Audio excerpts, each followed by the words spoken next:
本台记者最后播报：目前通讯卫星信号持续衰减，现在发布最高级别末日预警。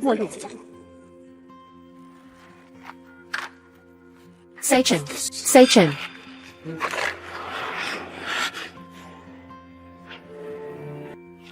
Tatlong pakete ng instant noodles. Palitan ang isang binti. Araw-araw, malapit ka nang makakain ng karne. Layang Chen, maaari mo nang isaalang-alang na nakagawa ka ng kabutihan. Bata pang maliit ang batang ito. Pero hindi pwedeng magutom. Huwag mag-alala, nandito na lahat. Kayong masasamang tao. Sa mga taon na ito, ako si Layang Chen ay palagi. Kung paano ko kayo minahal. Layang Chen, ikaw, isang bulag na anak ng mga magulang na walang silbi, ay may karapatan bang makasama ako? Sinadya kong lumipat sa bahay niyo. Para lang sa yaman na iniwan ng mga magulang mo. Wala nang iba. Bukod dito, ang mga mata mo ay talagang pinabulag ko rin. Lu Jingsuan, hindi ka mabuti. Layang Chen, noon, napakabuti mo sa akin. Lahat. Mas mabuti pang maging mabuting tao hanggang sa huli. Para lahat tayo ay mabusog. Talagang dapat ka.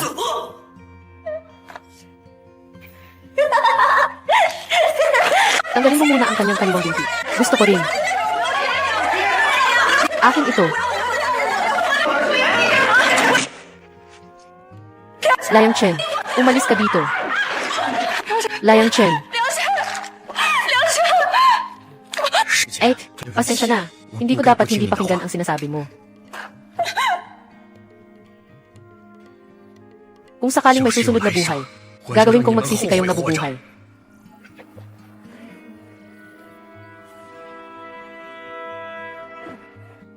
Nakita ko na ang aking mga mata. Nabuhay akong muli.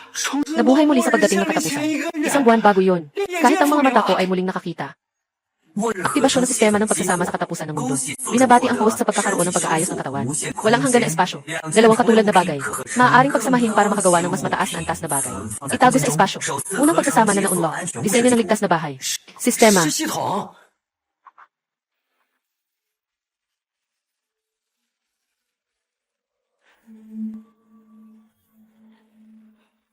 Tanggapin. Ang galing, may sistema na. Kahit na dumating ang katapusan ng mundo, hindi na kailangang mag-alala. Lu Jingsuan, at ang aking mabuting mga kapitbahay. Sa nakaraang buhay, may utang kayo sa akin. Sa buhay na ito, gagawin kong 10 ulit, 100 ulit ang kabayaran.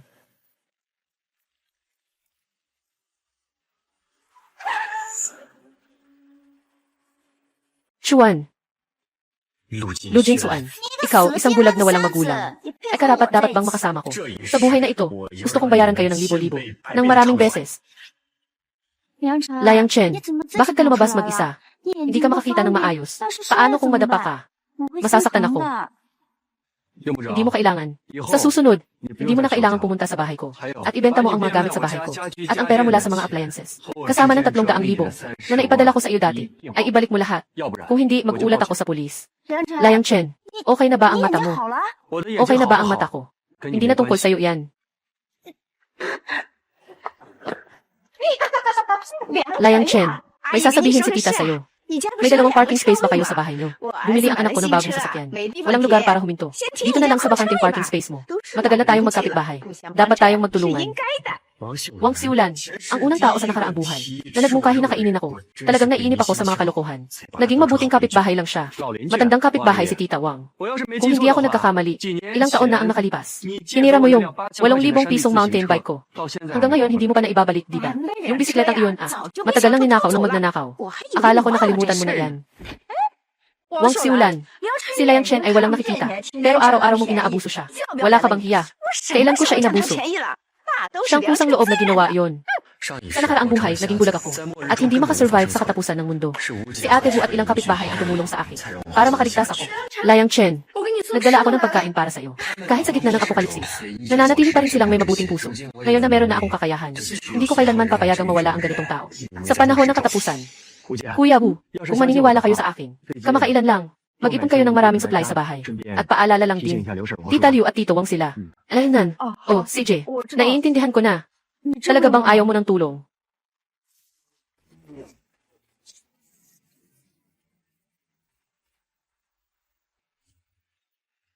Guro, pumunta sa South China Yangtze Storage Base. Gusto mong makuha ang aking bentahe. Hindi ganun kadali. Pumunta muna sa storage base para mag-apply bilang security. Alamin ang layout ng warehouse para maghanda sa paghahanda ng mga supplies para sa katapusan ng mundo. At saka tayo magbabayad sa inyo ng dahan-dahan. Kuya, nakikita kong bata ka pa. Bakit mo naisip maging security? Kuya, wala akong masyadong ambisyon. Gusto ko lang ng madaling trabaho na hindi masyadong nakakapagod. Tingnan mo, kailangan mo ba ng tao dito? Kailangan mo pa ba ng tao? Sige, sabihin mo, ano ang ginawa mo dati? Anong espesyal na kakayahan? Noong nakaraan, nagtatrabaho ako bilang network administrator sa loob ng 3 taon. Espesyal na kakayahan ko, hindi ako nagigising sa umaga. Walang antok sa gabi. Kung mapupuyat para sa duty bilang gwardiya. Walang problema. Ayun. Sige, bukas na lang. Pumunta ka sa storage monitoring room para magtrabaho. Buwan ng sahod ay 2,500. Kailangan mo munang magbayad ng 500 deposito. Ito ang patakaran. Sige, salamat kuya. Sige, salamat kuya. Bukas, darating ako ng tama sa oras. Ayos, bumalik ka ng maaga bukas. Dumarating na ang katapusan. Maliban sa mga supply, kailangan din ng malaking halaga ng pera para sa paggawa ng ligtas na tahanan. Hoy, serpiente. Mahal na pamangkin. Ano ang kailangan mo sa akin? Kulang ka ba sa pera? Gaano karaming utang ang gusto mo? Anong ipapawalang bisa mo? Si Snake Uncle, balak kong mangutang ng 8 milyon. Gagamitin kong collateral ang bahay namin. 8 milyon. Hindi ito maliit na halaga. Yung bahay mo. Hindi sapat yan.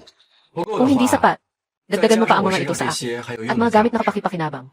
Sa oras na iyon, ikaw na ang bahala. CJ, dahil sa mga magulang mo, sasagutin ko ito.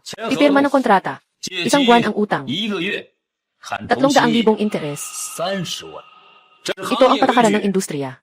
Dapat mo itong maunawaan. Partido G. 770. Makatanggap sa loob ng 1 oras. Tandaan na magbayad sa takdang oras. Salamat, Serpent Uncle. Nanghiram ang mga magulang mo sa iyo ng 300. Ngunit sa huli, naubos ng higit sa 1 milyon. Sa huli, napilitang mawala ng pag-asa. Namatay sa pamamagitan ng pagtalon mula sa gusali. Itong 8 milyon ay para lang sa iyo, kahit nakaunting interes. Bata, tandaan mong magbayad sa takdang oras. Siemens Appliances Limited, nakahanap ng ilang kumpanya ng pautang. Nangutang ng kabuang 20 milyon. Susunod ay ang paggawa ng ligtas na bahay. Magandang araw, Ginoo. Ano po ang maitutulong ko? Gusto kong gumawa ng ligtas na bahay. Ipakita niyo ako sa inyong namumuno. CJ, pakiusap, dito po kayo. Kamusta? Ako ang namumuno sa proyekto ng ligtas na bahay. Chen Ziyuan, maupo ka. Ginoo, maaari ko bang itanong, ano ang budget para sa pagsasaayos ng ligtas na bahay? Ilan ito? Walang limitasyon sa budget. Basta't makakagawa ng pinakaligtas na silungan. Walang problema kahit gaano pa ito kalaki. Ito ang paunang bayad. Ang natitira ay babayaran pagkatapos ng pagkakagawa. Ginoo, sigurado ka bang walang limitasyon? Ang pinakamahal naming ligtas na bahay, nagkakahalaga ng 30 milyon, kaya't kayang labanan ang pag-atake ng rocket. Tingnan mo muna ang disenyo. Itong disenyo, itong plano, napaka-perpekto. Kaysa sa aming kumpanya, ang pinakamahusay na disenyo, na mas maaga pa sa panahon. Ikaw ba ang nagdisenyo nito, sir? Sir, ang mata mo. Pasensya na, sir. Pakiingatan mo ito, pakiusap. Gusto ko ng aerospace alloy grade. Metal na panlabas, pinto ng bangko na may antas ng vault, at napakahusay na kakayahang panatilihin ang init. Kaya niyo bang gawin ito? Walang problema. Nakasali ang aming koponan sa pagtatayo ng istasyon ng pananaliksik sa Antarctica. Teknolohiya sa pagpapanatili ng init. Tiyak na ito ang pinakamataas na antas sa buong mundo. Ayos na yan. Kailangan itong matapos sa loob ng 25 araw. Hindi ba't si Liang Chen iyon? Bakit siya nandito sa Huijian Group? Hindi ba't ang may-ari ng Huijian Group si Chen Ziyuan? Siya nga iyon. Bakit siya ginagalang ng ganyan? Jin Suan. Alam mo ba, kanina lang ba nakita ko si Sino? Sino ba? Nakita ko si Liang Chen. Lumabas mula sa Huijian Group. Pati ang boss nila personal na naghatid pa. Yung mga kliyente ng Huijian Group, kahit ano pa man, ang halaga nila ay hindi bababa sa milyon-milyon. Sinasabi mo bang si Liang Chen? Hindi naman ito isang invisible rich kid. Ano?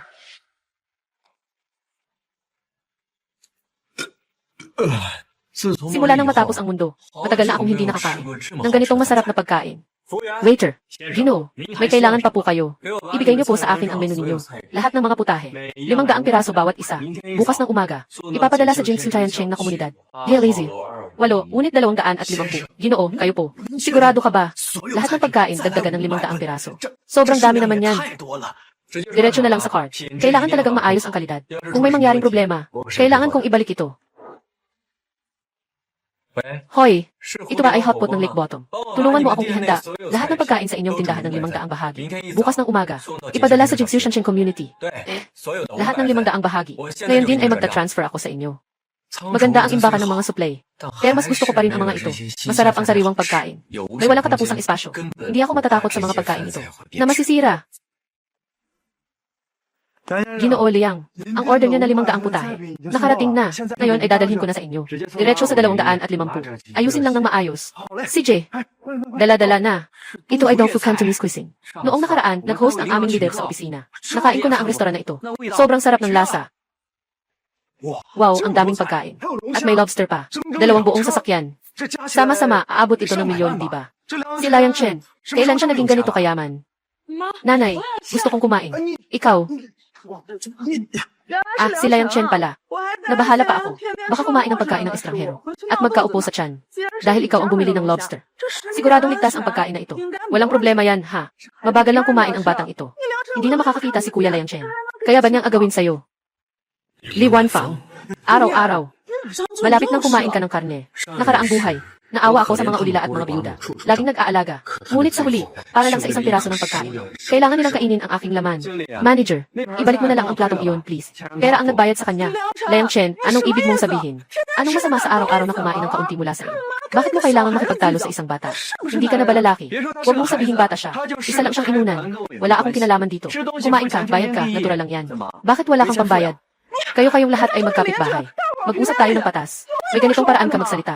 Nay, Liang Chen, magpatawad ka kapag pwede pang patawarin. Noong araw na iyon, isang batang nasa 15 taon. Kumain lang siya ng kaunti, di ba? Dapat maging mapagbigay ka. Wow, napaka mapagbigay mo naman. Di ikaw na lang ang magbayad para sa kanya. Tara na, tara na. Aba, Ginoo. Pakiusap, bayaran mo ang halaga ng lobster na ito. Bakit ako? Hindi naman ako ang bumili nito. Ginoo, ang aming delivery car ay may buong monitoring. Sigurado akong narinig mo ang reputasyon ng aming tindahan. Sigurado ka bang gusto mong magpanggap? Magkano lahat? Di kalidad na Australian lobster. Dagdag ang bayad sa pagpapadala. 3,888. Ano? Ang mahal naman. Bata, papakainin kita. Ang sarap naman kumain mo. Si Liang Chen ang dapat. Hinabol ko si Jinsu anong 3 taon. Hindi ko man lang nahawakan ang kamay niya. Anong karapatan mong makitira sa kanya? Tingnan mo kung paano kita abalahin. 26 espesyal na kopya, 25 espesyal. Liang Chen, bakit parang bulag ka na ngayon? Nawawala na ba ang isip mo? Bumili ka ng napakaraming pagkain. May mina ba sa bahay niyo? O sabihin mo na, gusto mo kaming imbitahan sa pagkain. Itong si Liang Chen, bakit biglang parang nagbago? Bumili pa ng napakaraming pagkain. Paano naman? May natira pa ba siyang stock na hindi ko alam? Hindi pwedeng, kailangan kong tanungin. Fukyu cuisine. Tanggapin. Tao. Cantonese food, Dongfu.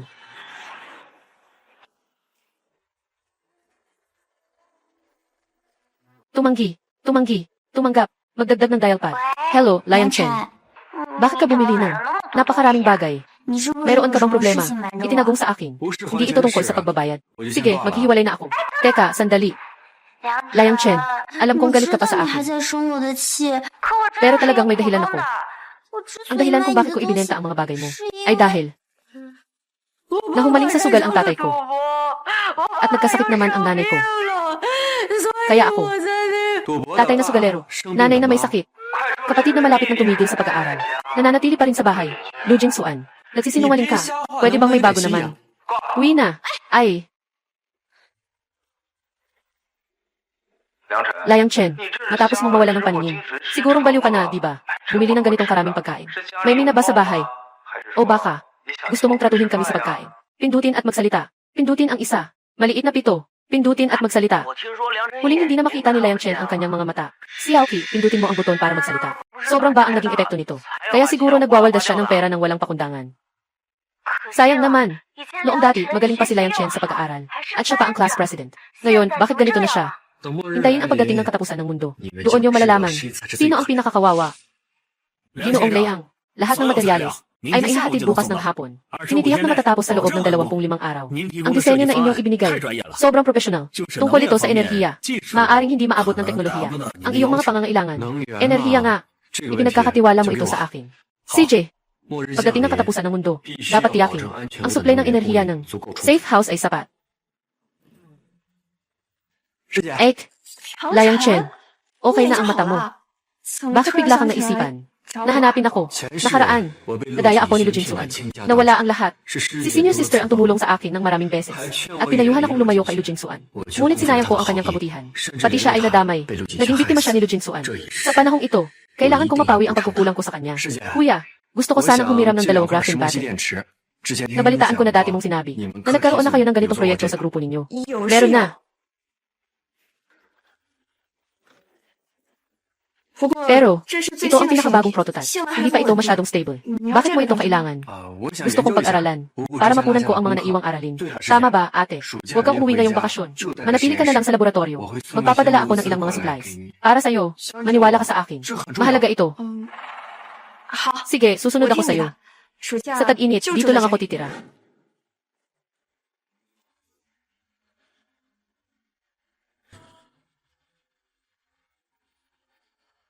Pinagsama-sama.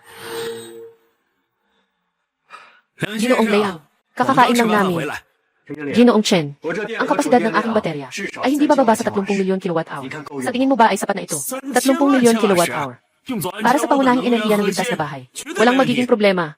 O, Manager Chen, pakis-prepare ng isang sepa ng Artificial Intelligence System na magagamit ko. Sige, bukas ipapadala ko sa iyo. Kumpleto na ang mga materyales sa safe house. Kulang na lang ang huling bagay. Tangping, Liang Chen. Nakikita mo na. Sabi ko na, yung mata mo, temporary lang yan. Tangping, kailangan kita. Bigyan mo ako nito. Liang Chen, huwag kang lalakad sa daan ng krimen. Kung may kailangan ka, sabihin mo sa kuya. Tutulungan kita. Hindi ako nagbibiro sa iyo. Talagang kailangan ko ng tulong agad.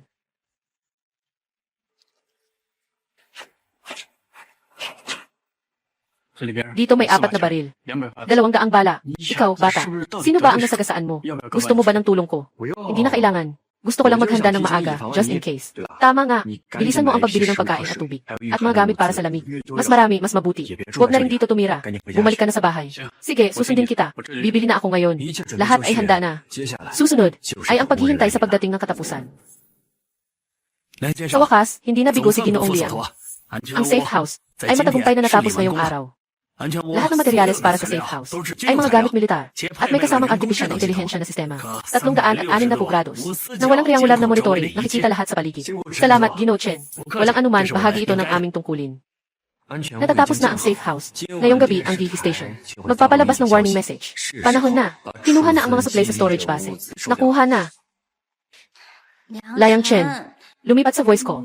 Hindi ba't matagal mo nang gustong makausap ako? Yung tungkol doon, kung pautangin mo ako ng kaunting pagkain, maaari kong isaalang-alang yan. Wala akong interes. Ayos ka, Liang Chen.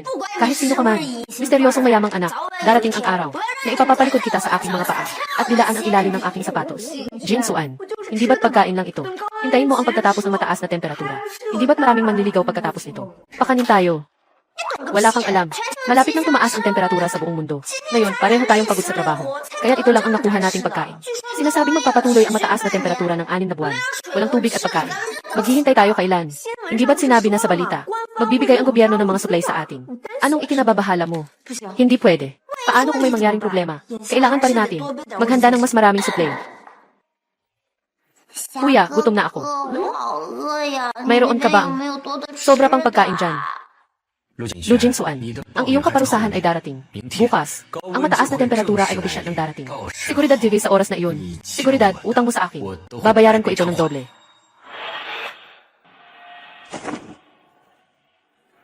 Sa wakas ay dumating na ang katapusan ng unang yugto. Na-detect ang pagdating ng katapusan. Ang sistema ng pagsasama ng katapusan ay ganap ng nakabukas. Kasalukuyang antas ng kaginhawaan ay 18. Kailangan ng 1,000 para sa upgrade. Dagdag 3 sa uri ng synthesis ng intermediate system. Dagdag 1 sa limitasyon ng kalidad. Gantimpala para sa pag-upgrade ng intermediate. Doblehin ang katapusan ng bunker. Liang, tumingin ka muna. Pupunta ako para maglaro ng baraha. Sabihin mo lang kung may kailangan ka. Naiintindihan ko, Kapitan.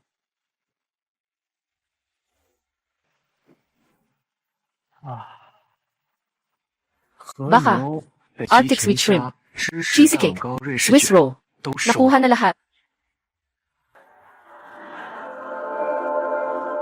Sa mga supplies na ito, kahit pa dumating ang katapusan ng mundo, hindi na ako mag-aalala bawang. Sa wakas darating na rin. Ang mataas na temperatura ay simula pa lang ng katapusan. Ang matinding lamig pagkatapos ng 1 linggo. Ang tunay na impyerno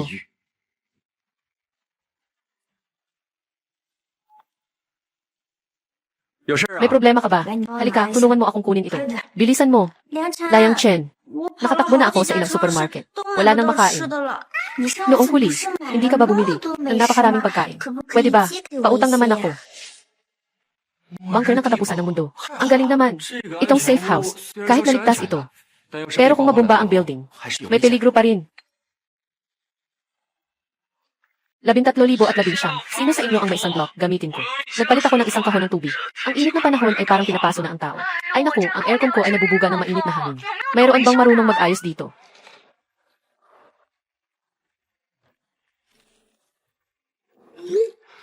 Kakatapos ng iyelo. Sarap uminom nito. Layang Chen, walang brownout sa inyo. Pwede pa palang uminom ng malamig. Nakaon ang aircon buong 24 oras. Sobrang lamig na nga ako. Kailangan ko pang magtakip ng kumot. Dagdagan natin ang comfort level ng 5. Ganito pala ang paraan. Para mapataas ang comfort. Ang simple lang nito. Ang init ng panahon na ito. Parang maluluto na ako. Layang Chen, yung bulag mo. Nakakapag-aircon pa. Baka nag-imagine ka lang. Tama. Isang bulag siya. Paano naman siya nakakapag-enjoy kaysa sa atin? Ayos lang, medyo malamig lang.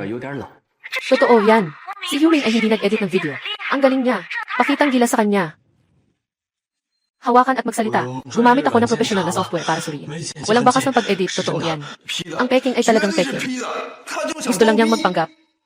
Walang pagmamadali. Hintayin ang matinding lamig. May oras kayong maginhawaan. Jinsuan, tingnan mo ang grupo ng klase. May ice cream pala sa bahay ni Layang Chen. At saka, sa bahay nila ay 23 degree. Ay, Jinsuan, si Layang Chen ba ay hindi iyong manliligaw? Pabilisin mo siyang dalhin ang mga malamig na inumin. Dito na. Hindi. Sobrang init. Natunaw na ang malamig na inumin ang dumating. Ganito, pinaimbita mo siya na magstay tayo sa bahay niya. Nakalimutan mo na dati kung paano siya sa akin. Bakit siya naging ganoon kamalamig sa akin? Bakit siya mag-imbita sa akin sa bahay niya? Jinsuan, ang init ng panahon ngayon. Kung papayagan niya tayong pumunta sa bahay niya. Kung 23 grado lang ang bahay niya. Sige, pupunta na tayo. Para hindi na tayo maghirap pa. Sabi ko na nga, gusto niyang magstay ulit ako sa bahay niya. Maliban kung magmakaawa siya sa akin. Sabi ng opisyal, ang mainit na panahon ay tatagal ng hanggang 6 na buwan. Kapag natapos na ang init, ano man ang gusto kong kainin, may mga nakapila para ipagpagawa sa akin. Sa panahong iyon, gagawin kong pagsisihan niya ang kanyang ginawa. Hindi ka rin naman mali. Kaya natin tiisin ito ng 6 na buwan pa. Pero si Layang Chen naman, mawawala sa kanya. Ang iyong pabor sa kanya. Pagdating ng panahon, tiyak na lalapit siya sa iyo na umiiyak. Humihingi ako ng tawad. Layang Chen, ako si Qian Wenchao, ang pinuno ng seguridad. Representa ko ang komite at ang mga ari-arian. Bumisita kami upang alagaan ang mga espesyal na tao. Kung natanggap mo ang mensaheng ito, mangyaring tumugon ka agad. Dadating ako kasama ang gwardiya para magbigay ng serbisyo sa iyo. Qian Wenchao, nagmamalaki sa kanyang pagiging property manager. Bayaw, sa nakaraang buhay ay mapang-api. Bago dumating ang katapusan, hindi lang hindi tumutulong sa may-ari, kundi nagtatanong pa kung papasok sa bahay nila. Nambubugbog, nananakot, nang aagaw. Kapitan ng pera, ayos lang ako mag-isa. Pero mas maganda kung mas magbibigay pansin ka. Sa ibang tao na lang. Sa bahay namin, hindi ka welcome. Dahil nandito ka sa bahay, ay darating na ang mga kapatid. Siyempre, ikaw ang nag-iisang bulag sa komunidad. Kaya naman, dapat kang bigyan ng espesyal na atensyon. Naalala ko. Parang may pagkain sa inyo, di ba? Mamaya pupunta ang mga kapatid. Huwag kang maging kuripot, ha? Layang Chen, hindi ko sinasabi sa'yo. Si Kapitan Qian, nasa ilalim ng matinding init. Pumunta ka sa bahay niyo. Huwag mo na. Iwasan ng tao ng ganun kalayo. Basta't nakita ng lahat noong araw na iyon. Bumili ka ng napakaraming pagkain. Siyempre, hindi mo kayang ubusin iyon. Mas mabuti pang ipagpahalaga si Kapitan Wang. Sang-ayon ako. Katuwang ko lang. Nasa bahay lang, walang ginagawa. Nakikita kayong inaalagaan si Layang Chen. Saktong magpapasaya rin ako. Oy, kuya. Paano kung si Layang Chen hindi makalabas, anong gagawin natin? Huwag buksan ang pinto. Hindi siya makakapagpasya dito. Tara na. Alarma. Nakatukoy na potensya na banta. Antas ng banta, 0. Ano ang antas ng banta? Ang antas ng banta mula sa mataas hanggang mababa. Pumunta sa antas 0. Ang antas 0 ay walang banta. Mukhang, ang ligtas na bahay na ginawa ni Chen Xiuan ay talagang ligtas. Buksan ang surveillance. Layang Chen, buksan mo ang dan para sa akin. Buksan mo ang pinto, di. Alam kong nandyan ka sa loob, Riyawa. Ganito ba kabisi si Kapitan Qian? Mainit ang panahon. Magsa-shower muna ako ng mainit na tubig. Pagkatapos ng 3 o 5 oras, bubuksan ko ulit ang pinto para sa'yo. Huwag ka nang makipag-usap sa kanya, Gifty. Bubuksan natin at saka na. Parang may mali dito. Mas matigas pa kaysa sa bangko. Hindi ako naniniwala. Sige, ituloy mo lang ang pagbagsak. Sistema, I activate ang golden juice na paglilinis. Nainitan na siya. Nasaktan ako.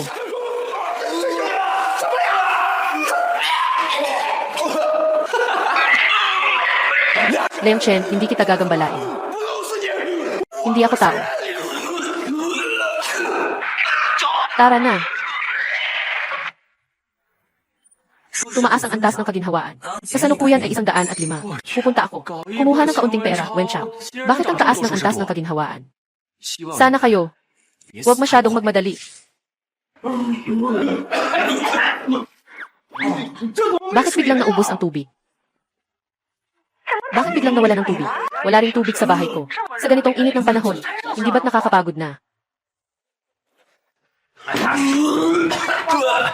Boss, nakalimit na ang supply ng tubig sa ating komunidad. Magsimula ka munang punasan gamit ang papel. Kumuha ka ng kaunti. Boss, ingat. Wala ng tubig ngayon. Ang natirang tubig namin ay sapat lang para sa 3 araw. Seguridad, ano ang susunod na gagawin? Bantayan. Bantayan. Hoy, bayaw. Mawawalan na ako ng tubig dito. Nagmamadali na akong mauhaw. Bigyan mo ako ng tubig at pagkain. Ay,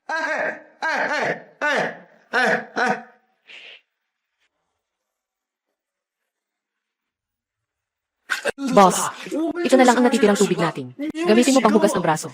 Ano ba ang gagamitin natin sa bandang huli? Sabi ng bayaw ko, may limitasyon sa tubig. Sila ang magpapasya. Pero kaya ba nilang limitahan tayo? Tiwala. Kagaya rin ng nakaraang buhay. May limitasyon na ang supply ng tubig. Kung hindi ako nagkakamali, sa gabi ng araw na huminto ang tubig, titigil din ang kuryente. Magiging 3 oras lang ang supply ng kuryente araw-araw. Mga may-ari, ako si Ginoong Wang Jun, ang tagapamahala ng ari-arian. Simula bukas, araw-araw sa alas 6, magbibigay ng tubig sa loob ng 10 minuto. 5 litro lamang ang limitasyon sa bawat tahanan. Kapag may nahuling lumampas, sa paggamit ng tubig, direktang, papatayin ang tubig at kuryente. Anong kabaliwan ito? Opisyal na abiso. Walang limitasyon na hinihingi. Ginoong Huang, sobrang labis naman ito. Pinaputol nito ang aming kabuhayan. Tinanong ko lang ang mga kasamahan sa katabing komunidad. Walang ganitong regulasyon. Ko ang property management at ang komite ng barangay upang ipaalam sa inyo na hindi ito humihingi ng opinyon ng sinuman. Ang inyong opinyon, para sa akin ay walang halaga. 10,000. Pinabawi ko sa bayaw ko. Ang supply ng tubig sa bahay nyo. Boss, ngayon si Manager Huang. Ang namamahala sa supply ng tubig at kuryente sa komunidad. Ngayon buong komunidad. Kailangan tayong hinga ng tulong. Siyempre, sinasabi ko sa inyo, sumunod kayo sa akin. Hindi kayo malulugi. Yung si Liang Chen, naglakas loob siyang magalit sa akin. Ngayon, hindi ko alam kung gaano siya ka nagsisisi. Pero, pero, masyado nang huli give. Hello, Bilas. Marami silang stock na pagkain sa bahay. At pati na rin ang mga ari-arian na iniwan ng kanyang mga magulang. Bago sila pumanaw. Sige, salamat Bilas. Liang Chen. Tingnan ko kung ano ang gagawin mo ngayon. Liang Chen. Ako si Wang Jun, tagapamahala ng property. Sa ngayon, bilang pansamantalang tagapangasiwa ng komunidad, ipinaalam ko sa iyo na agad mong isusumite ang lahat ng gamit sa bahay. Sa property management, na magpapamahagi nito ng pantay-pantay. Si Wang Jun, di ba? Talaga namang akala mo'y mataas ka na. Sa madaling salita, ikaw ay aso ng may-ari. Isang aso na inaalagaan. Sa huli, aso ka pa rin. Kaya kakain ka lang ng dumi. Nais mo pang kumain ng karne. Isipin mo na lang. Hello, kapatid na lalaki. Yung nakakaasar na Liang Chen. Humarap pa namang bash sa'yo sa grupo. Dalhin mo na ang mga tao mo. Putulin mo ang kanilang tubo. Putulin mo ang kable ng kuryente. Pupunta na ako agad, mag-ingat ka. Mula ngayon, magpadala ka ng tao sa akin. Bantayan ang kanyang bahay ng 24 na oras. Kapag lumabas siya, agad siyang hulihin. CJ!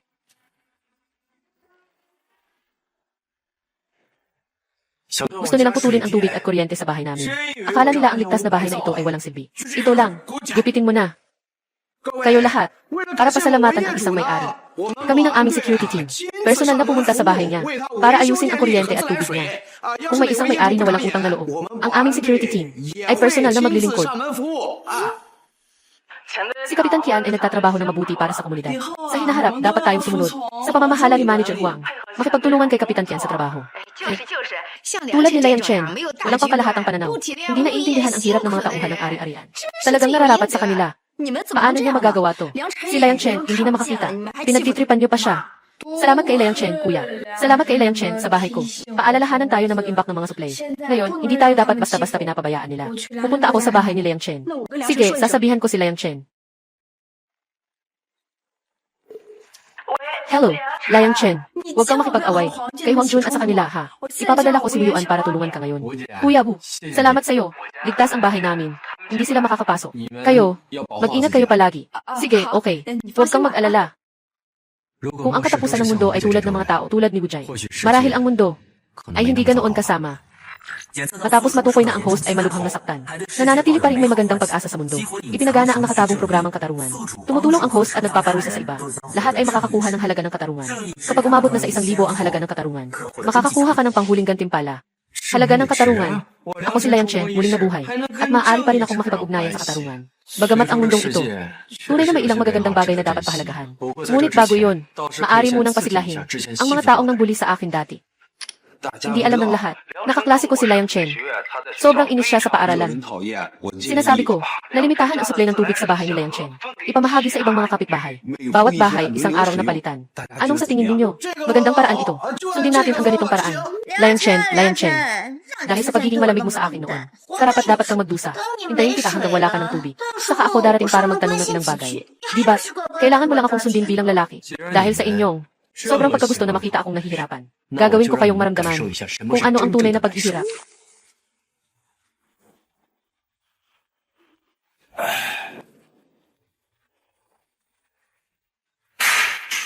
Ay, ang sarap talaga. Liang Chen, talaga namang may talento ka. Maghanap ka ng material online. Maghanap ka rin ng maaasahan. Kung ganyan talaga ang bahay nyo, ibibigay ko ng libre. Bawat isa sa atin ay may isang bote ng tubig. Huwag kayong maniwala. Siguradong ito ay peke. Ito ay ginawa ko mismo. Mali pa ba ito? Sa loob ng 3 araw, malalaman nyo na. Siguradong peke ang video na ito. Pero kung sakaling totoo ito, ang mga pinagdaraanan ko nitong mga araw, hindi ba ito masyadong hindi makatarungan? Dapat kay Liang Chen, ang ganitong malamig at komportableng kapaligiran ay dapat para sa akin. Komportableng antas, 122%. Maganda. Tumaas na naman ang 15 antas ng komportable. Mukhang, kailangan pa rin nilang pasiglahin ng husto. Kung hindi ako nagkakamali, may isang kawili-wiling bagay. Malapit nang mangyari. Bigla na namang naputol ang kuryente. Sa ganitong mainit na araw, paano na kung walang kuryente? Langit. Ayaw ko pang umalis ng 3. Jin Suan. Mabilis na nag-init dahil sa brownout. Diretso na tayo sa bahay ni Liang Chen. Siguradong malamig doon.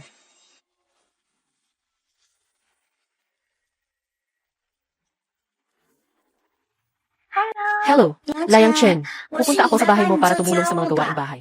Hindi ka makakita ng maayos. Tutulungan kita. Hindi na. Wala namang gawaing bahay sa bahay ko. Ay naku, paano naman mangyayari yon? Tingnan mo, kumakain ka ng hotpot. Ang gulo-gulo mo. Walang babae. Paano ako makakapag-ayos para sa iyo? Sinasabi mo ito, palitan ang kamera. Palitan ang kamera, putulin. Ayos na. Malinis na. Sobrang malamig sa bahay ko. Uminom ng luyan at saa. Tapos matutulog na. Si Liang Chen ang 3 ito. Kung hindi, diretsong maghanap na lang ng tao na pumasok sa bahay niya. Kasi wala namang pulis ngayon.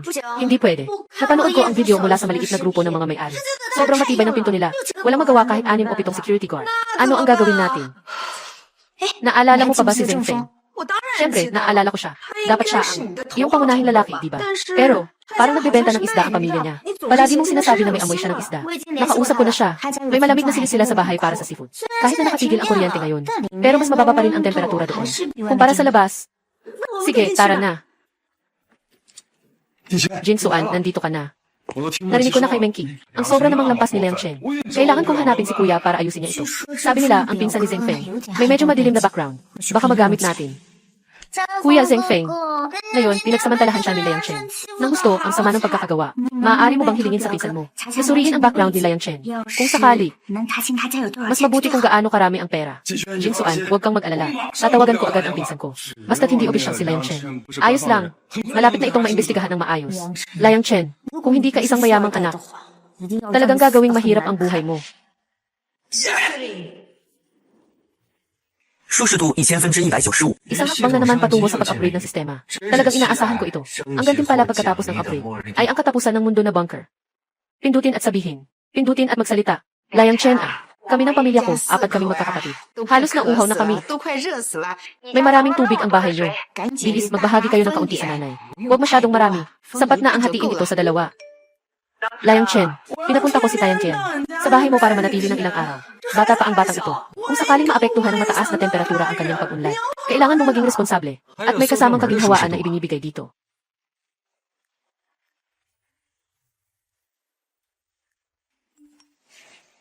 Liang Chen, Kaya pala wala kayong paghinto ng tubig at kuryente. At ang dami pang masasarap na pagkain at inumin.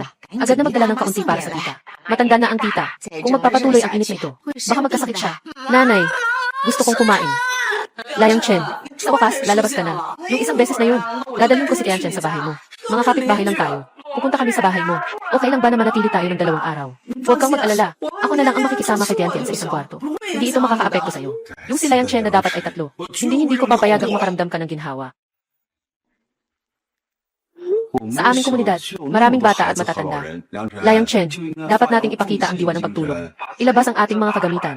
Tumulong sa mga tunay na nangangailangan ng tulong. Ano sa tingin ninyo? Dahil ang si Chen Xiao ay napakabuti ng puso. Mas maganda siguro kung ganito na lang. Gaano karami ang maibibigay mong supply? Ibig kong ipakita na kaya kung magbigay ng ganoon din karami. Tumulong tayo sa mga mahihina. Ano sa tingin mo? Layang Chen, ang puso mo talaga. Gusto mong magdugo ako. Panaginip lang yan. Tita Wang, sa ganitong edad mo, hindi mo pa kayang ilabas ang ganitong bagay. Talagang sayang ang buhay mo. At ikaw, si Li Wanfang. Pangit ka pero ang taas ng pangarap mo. Gusto mo pang tumira sa bahay ko. Akala mo ba ikaw si Dilireba? Dagdag na 20 antas ng ginhawa. Sarap talagang mang-away. Pero kung bibilangin ang oras, ang tunay na katapusan, ay ngayon lang nagsisimula.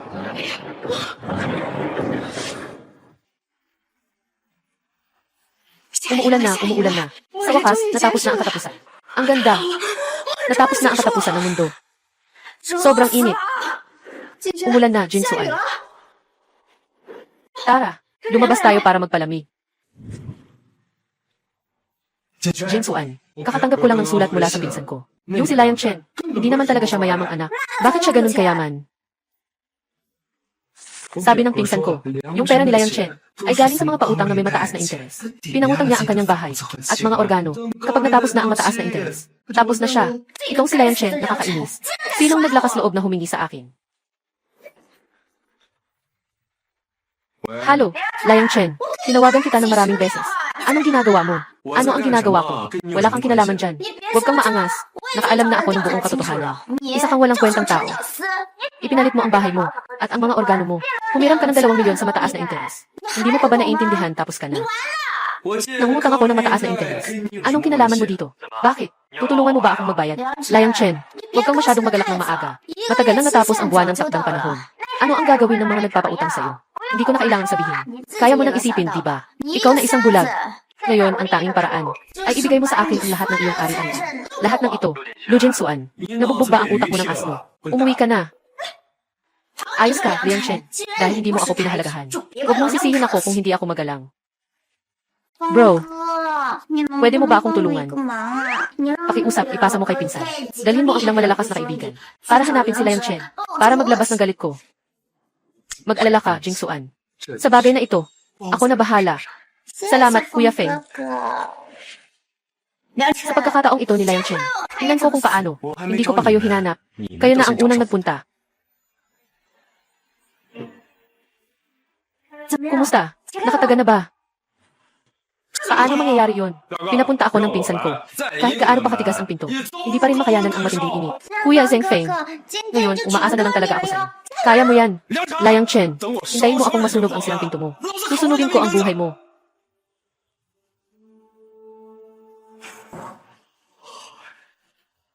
Talagang walang katapatan kayo, ano? Ano nang nangyari? Nasunog ba? Imposible yan. Bakit ganito katibay ang pintuan ito? Hindi ba't gumamit siya ng materyales mula sa pinto ng bangko? Siguradong mahal iyon. Kapatid, huwag kang magbiro. Ang ganitong materyal na pinto ay napakahirap sirain. Huwag nang pag-usapan ang paglipat. Siguradong may paraan. Itong batang ito, isang pinto lang ay napakahalaga. Sa bahay, siguradong may mas marami pang magagandang bagay. Buksan mo ang kandado para sa akin. Matagal na kayong naglalaro. Panahon na para maglaro ako. Alarma. Nakatukol na potensyal na banta. Antas ng banta. Buksan ang surveillance. Jinsuan, mag-relax ka lang. Sa mga gamit natin, masisira natin ang pintong ito sa loob ng 3 minuto. Pagdating ng oras, kahit anong paraan ng paghihiganti, okay lang. Kaya umaasa ako kay Kuya Zhengfeng. At sa pinsan, madaling sabihin, tungkol sa kapatid na babae, ito ay tungkol sa atin. Ngunit may isang bagay. Kailangan nating pag-usapan ito. Tungkol sa mga bagay na ito. Tungkol sa bagay na ito. Tungkol sa mga bagay na ito. Ano itong liang? Anong pamilya ng layang ito? Mga mahalagang bagay ba? Kailangan natin ng 3 bahagi. Kuya, okay lang sa akin. Ang mahalaga, kailangan din ng mga kapatid natin ng makakain. Siyempre naman, sinabi ni Zheng Feng, Ang pinsan ay talagang mapagkakatiwalaan sa kanyang mga gawain. Sabi ng 3%, hindi ito mababawasan. Magandang balita. Mga kapatid sa loob, ako si Zeng Rulong. Ako ang leader ng pangingisda sa Hilagang Suburb. Dumating ako ngayon. Gusto ko sanang makipag-usap sa'yo. Tungkol sa pang-aabuso mo sa kapatid kong babae. Kung may respeto ka sa akin, buksan mo ang pinto. Anong Zeng Rulong at Zeng Rochong? Wala akong narinig tungkol dyan. Kung may alam ka, umalis ka na agad. Huwag akong istorbohin habang nagpapahinga. Liang Chen, itong pintuan mo. Hindi kayang pigilan si Longje. Kami naman, ay gusto lang makipag-usap sa'yo. Kung susundin mo at bubuksan ang pintuan, ako'y nangangako sa aking pagkatao na hindi ka nila sasaktan. Liang Chen, ikaw ba ay isang lalaki? Si Jin Suan ay isang babae. Nakipag-usap siya sa iyo. Nagkunwari ka pang hindi narinig. Ngayon, agad, lumabas ka at humingi ng tawad sa kanya.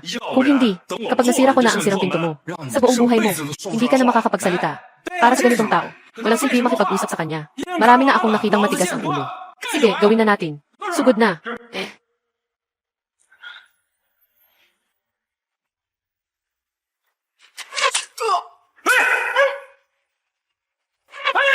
Ang tweet ko.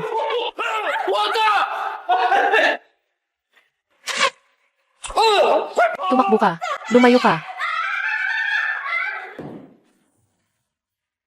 Talagang isang karapat-dapat na lalaki. Para sa babae, handa ng isakripisyo ang 数加 buhay. 41，成功惩罚恶人，正义直辖50。 Bumilis ang pagtaas ng kanyang kabutihan.